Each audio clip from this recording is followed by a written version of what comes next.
खुशी बढ़ती जानी चाहिए जीवन के साथ, आनंद बढ़ता जाना चाहिए। रोज रोज लगना चाहिए कि कल कुछ भी न था, आज जो है उसके सामने।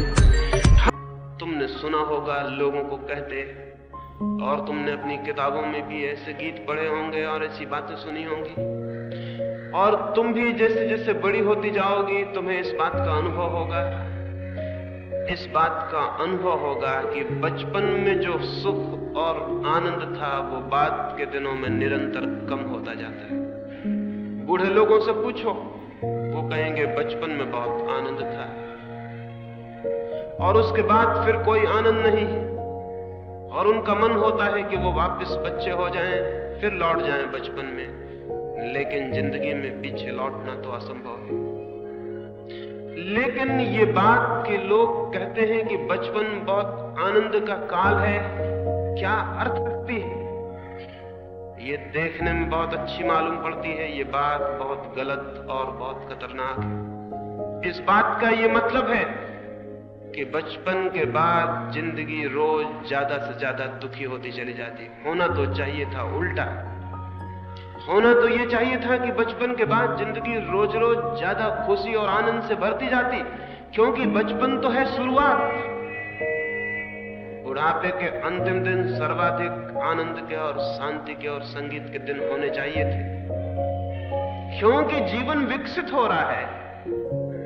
अगर जीवन विकसित हो रहा है तो बचपन तो शुरुआत है, प्रारंभ है, बुढ़ापा पूर्णता है।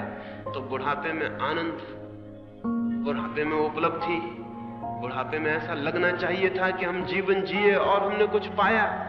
लेकिन लगता है ये कि बूढ़ा आदमी कहता है कि बचपन के दिन बहुत अच्छे थे। इसका मतलब साफ है, उस आदमी के जीवन की दिशा ठीक से नहीं चली, उसने जीवन की कला को नहीं जान पाया, वो जीवन कैसे विकसित हो इसके रहस्य को नहीं समझ पाया, वो उन सूत्रों को नहीं पहचान पाया जिनके द्वारा जीवन निर्मित होता, कुछ उपलब्ध होता, कोई संपदा मिलती।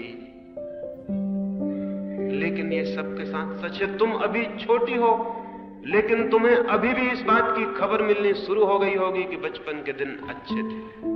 अगर तुमको ऐसा लगने लगा हो तो तुम समझ लेना कि तुम्हारी जिंदगी गलत रास्तों पर चलनी शुरू हो गई। खुशी बढ़ती जानी चाहिए जीवन के साथ, आनंद बढ़ता जाना चाहिए। रोज रोज लगना चाहिए कि कल कुछ भी न था, आज जो है उसके सामने।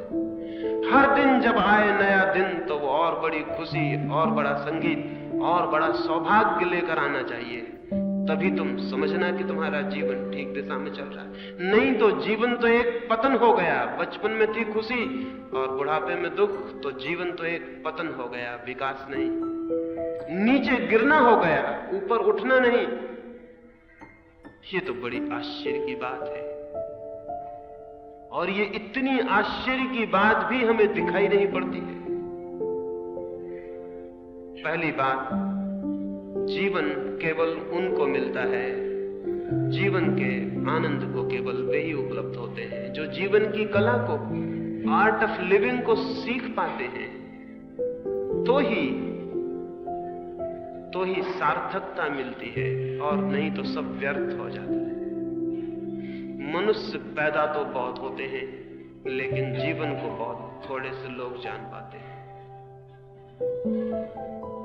कौन से रास्ते हैं जिनसे जीवन जाना जा सके और पाया जा सके?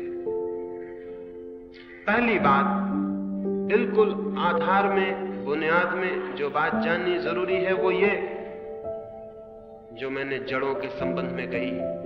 जीवन की कला, सबसे पहले जीवन की जड़ों को जानने की कला है। ये जानना जरूरी है कि मेरे जीवन का केंद्र कहां है, जहां से प्राण शक्ति पाते हैं। वो कहां है? वो बाहर है या भीतर? वो मेरा शरीर है या शरीर से भी कोई और गहरी चीज? कहां से मेरा जीवन प्राण पाता है, कहां से शक्ति पाता है, कहां से मेरे जीवन का सारा आधार है? निश्चित ही, जैसा मैंने कहा, अगर हम किसी वृक्ष के पास जाएं तो जड़ें दिखाई नहीं पड़ती, जड़ें तो जमीन के भीतर छिपी होती हैं। क्यों छिपी होती हैं जमीन के भीतर, कभी सोचा? जमीन के भीतर इसलिए छिपी होती हैं कि जीवन का जो भी काम है, जीवन की जो भी प्रक्रिया है, जीवन की जो भी रहस्यपूर्ण विकास की गति है, वो सब मौन, शांत,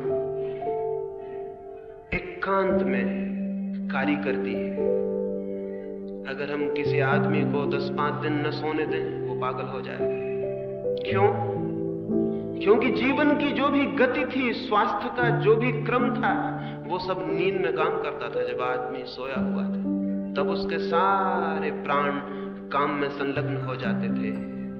एक आदमी को हम जगा रखें 15 दिन तक, वो पागल हो जाएगा। और ज्यादा दिन जगा रखें, वो मर भी जा सकता है, आत्महत्या भी कर ले सकता है। चीन में पुराने दिनों में आदमी को सजा देते थे, तो सबसे बड़ी सजा यही थी कि उसको सोने न दिया जाए, उसे जगाए रखा जाए।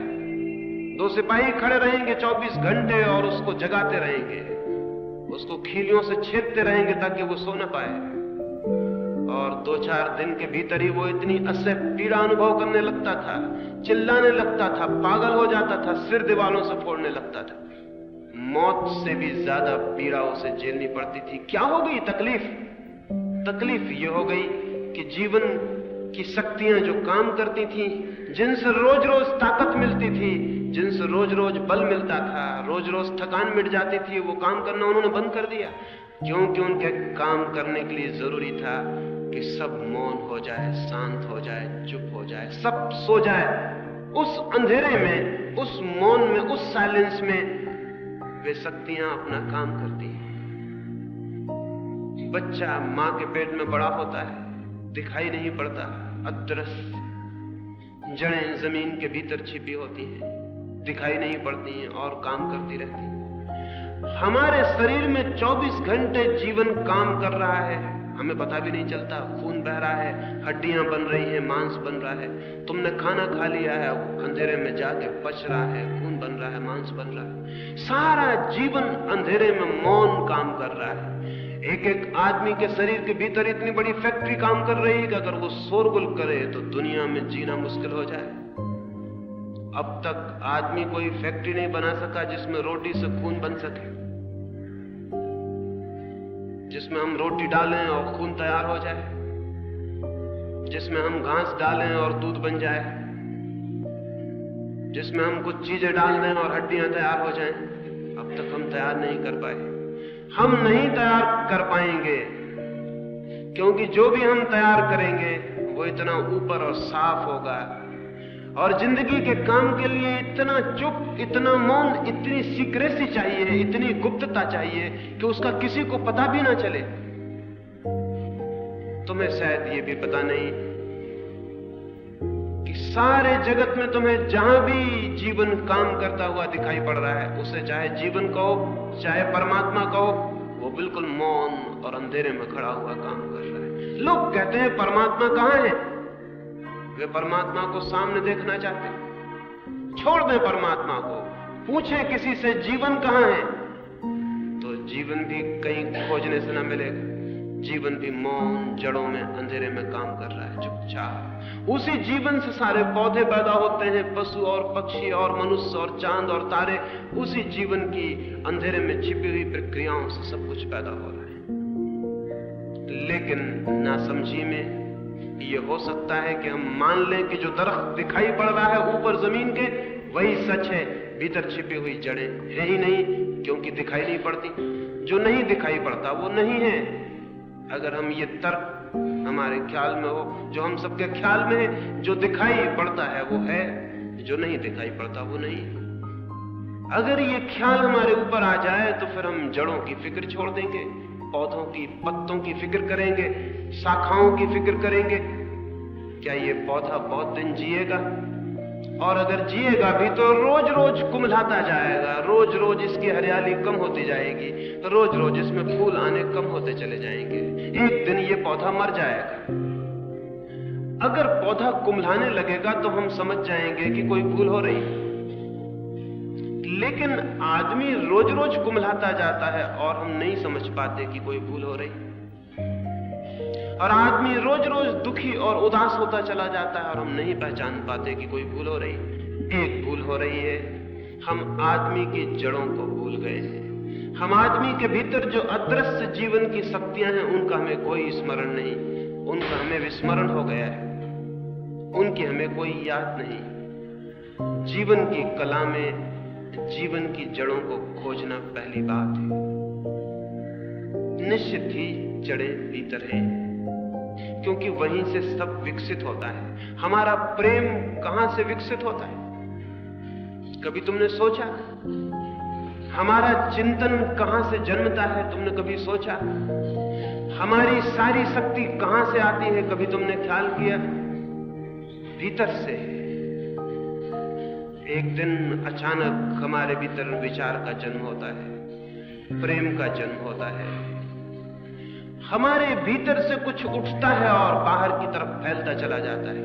जीवन भीतर से बाहर की तरफ है, लेकिन हमारी सारी शिक्षा, हमारा सारा समाज, हमारी सारी संस्कृति बाहर से भीतर की तरफ है। हम क्या कर रहे हैं अपने विद्यापीठों में, अपने स्कूलों में? कुछ ज्ञान बाहर से भीतर डाल रहे हैं, कुछ बातें सिखा रहे हैं, सीख लो। बाहर से डाली जा रही हैं बातें और भीतर हम उन्हें इकट्ठा कर रहे हैं। तो ये ज्ञान झूठा है, ये ज्ञान जीवन की तरफ नहीं ले जा सकता। हाँ, इस ज्ञान से नौकरी मिल सकती है, इस ज्ञान से आजीविका चल सकती है, इस ज्ञान से वस्त्र मिल सकते हैं और अच्छा मकान मिल सकता है। इस ज्ञान से बाहर की कुछ चीजें मिल सकती हैं, क्योंकि यह ज्ञान बाहर से आया हुआ है, लेकिन इस ज्ञान से भीतर की जड़ें नहीं मिल सकती, मनुष्य की आत्मा नहीं मिल सकती, क्योंकि उसे जानने के लिए उस ज्ञान का भी जन्म होना चाहिए जो भीतर से आता है। इसलिए आदमी एक तरह के बहुत असंतुलित दशा में खड़ा हो गया है। उसका जड़ों से संबंध टूट गया है, वो अपनी ही रूट से टूटा हुआ है, अपनी ही जड़ों से उसका कोई वास्ता नहीं। क्या करें? कैसे हम अपनी जड़ों को खोज पाएं? और अपनी जड़ों को खोज लेना ही आत्मा को खोज लेना है। धर्म का यदि कोई अर्थ है तो यही कि व्यक्ति अपनी आत्मा को कैसे खोज ले। और आत्मा से मतलब है जीवन की जड़ें, जहां से हमारे जीवन के पौधे में सारी शाखाएं निकलती हैं, उस जगह को हम कैसे खोज लें। और अगर हम उसे खोज पाएं तो हमारा आनंद प्रतिदिन बढ़ता चला जाएगा और हमारे जीवन की हरियाली बढ़ती चली जाएगी और हमारी खुशी बढ़ती चली जाएगी। मृत्यु के क्षण में जाकर हम परिपूर्ण जीवन तक पहुंच जाने चाहिए। मरते वक्त आदमी उतना आनंदित होना चाहिए जितना कभी न था।